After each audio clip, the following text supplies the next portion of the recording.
Good morning friends, आम्ही दोघी बहिणी या चॅनलमध्ये मी आपलं स्वागत करते। तर मी तुम्हाला आज दाखवणार आहे चटपटीत नाश्ता। तर चला बघूया कसा करायचा तो नाश्ता। प्रथम आपल्याला गॅसवर कढई ठेवून त्यात तेल घालायचं आहे व तेल गरम झाल्यानंतर आपल्याला त्यात मोहरी, जिरं व पांढरे तीळ 1 चमचा घालायचे आहे व या सर्व वस्तू छान तडतडल्यानंतर आपल्याला त्यामध्ये हिरव्या मिरच्या बारीक करून टाकायच्या आहेत। मिरच्या टाकल्यानंतर आपल्याला चांगल्या पद्धतीने ते परतवून घ्यायचं आहे व त्याचा एकदा कलर बदलला की त्यात आपल्याला 1 ते 1.5 ग्लास पाणी घालायचं आहे। पाणी घातल्यानंतर आपल्याला ते छान हलवून घ्यायचं आहे व त्यानंतर आपल्याला चवीनुसार मीठ घालायचं आहे। पाण्याला चांगली उकळी आल्यानंतर आपल्याला त्यामध्ये चिली फ्लेक्स घालायचे आहे। ते आपल्या आवडीनुसार आहे, घालायची घाला, नाही घातले तरीही चालेल। यानंतर आपल्याला कढईमध्ये बारीक रवा घालायचा आहे। यासाठी बारीक रवाच लागतो, जर आपल्याकडे जाड असेल तर तो मिक्सरला आपण फिरवू शकतो। आता हे मिश्रण आपल्याला 1 ते 2 मिनिट छान परतवून घ्यायचं आहे। त्यानंतर 7 ते 8 मिनिट झाकण ठेवून हे असंच आपल्याला साईडला ठेवायचं आहे। त्यानंतर आपल्याला हा रवा एका प्लेटमध्ये काढून घ्यायचा व तो छान रगडून घ्यायचा आहे।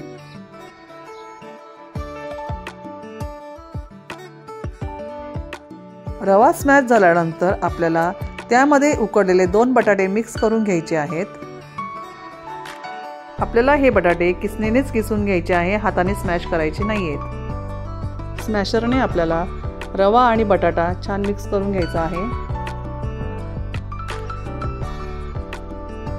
त्यानंतर आपल्याला त्यामध्ये चिरलेली कोथिंबीर घालायची व परत मिक्स करून घ्यायचं।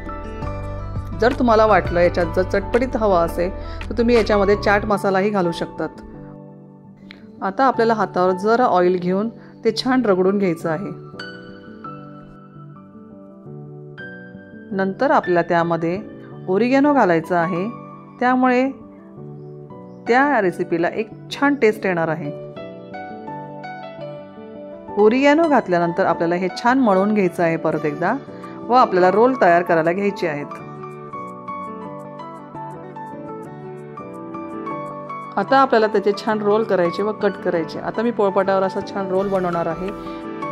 रोल बनवल्यानंतर आपल्याला नाईफने कट करायचे व त्याला छान शेप द्यायचा आहे। अशाच पद्धतीने आपण बाकीचे पण रोल बनवून घेऊया। तुम्ही हे बनवलेले रोल 2 ते 3 दिवस फ्रीजमध्ये स्टोअर पण करू शकतात। आता तुम्ही बघू शकता की माझे सर्व रोल रेडी झाले आहे। त्याला मी अजून एक वेगळा शेप देणार आहे। तो बनवलेला रोल असा ठेवायचा व फोकच्या साहाय्याने त्याला फक्त असं प्रेस करत जायचं, म्हणजे एक नवीन शेप आणि जास्त कुरकुरीत होता असा शेप दिला की तुम्ही बघू शकता की शेप किती छान दिसतोय। ॲक्च्युली ही प्रिंटची डिमांड होती की रोज पोहे उपमा हा नाश्ता संडेला नको असतो, त्याच्यामुळे मग म्हटलं काहीतरी वेगळं करायचं, म्हणून मी म्हटलं चला आज ही रेसिपी करून बघूया। तर बघा तुम्हाला कशी वाटते आजची रेसिपी मी केलेली। आता आपल्याला कढईत तेल गरम करत ठेवायचं आहे। तेल गरम झाल्यानंतर आपल्याला जे आपण रोल्स तयार केले आहे ते आपल्याला तेलात घालायचे आहेत। आपल्याला हे रोल्स टाकताना फुल गॅसवरच टाकायचे आहे व त्यानंतर त्याला अजिबात हात लावायचा नाही। कलर बदलल्यानंतर आपल्याला ते पलटी करायचे आहेत व छान क्रिस्पी तळून घ्यायचे। त्यानंतर आपल्याला हे रोल्स मीडियम फ्लेमवर तळून घ्यायचे आहेत। तुम्ही बघू शकता की आता कलर छान चेंज झाला आहे, त्याला आता आपण पलटून घेऊया। आपल्याला हे रोल्स छान गोल्डन ब्राऊन असे तळून घ्यायचे आहेत।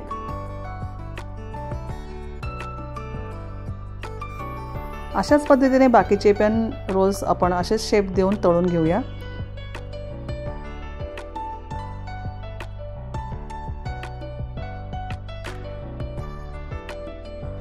या रेसिपीमध्ये तुम्ही ह्याच्यात चीज पण यूज करू शकतात, त्यामुळे अजून टेम्पटिंग आणि सुंदर होणार, पण माझ्याकडे अवेलेबल नसल्यामुळे मी चीज नाही यूज केलं। व जर तुम्हाला आवडत असेल तर तुम्ही याच्यामध्ये चीज पण घालू शकतात, अजून छान सुंदर रेसिपी होईल। तुम्ही बघू शकता की कलर किती छान झाला आणि किती क्रिस्पी दिसत आहे ते। आता आजची ही रेसिपी मी घरातल्या वस्तू ज्या अवेलेबल होत्या त्या वस्तूंनी मी आज बनवली आहे. तर तुम्ही पण करून बघा आणि नक्की मला कळवा. आणि ह्या रेसिपीचं नाव आहे सुजी नगेट्स. तर तुम्ही करून बघा ही रेसिपी आणि नक्की मला कळवा कमेंट्समध्ये की कशी झाली ही रेसिपी. आणि अशाच नवनवीन रेसिपीसाठी आम्ही दोघी बहिणी हे चॅनल नक्की लाईक करा, शेअर करा, सबस्क्राईब करा. थँक्यू.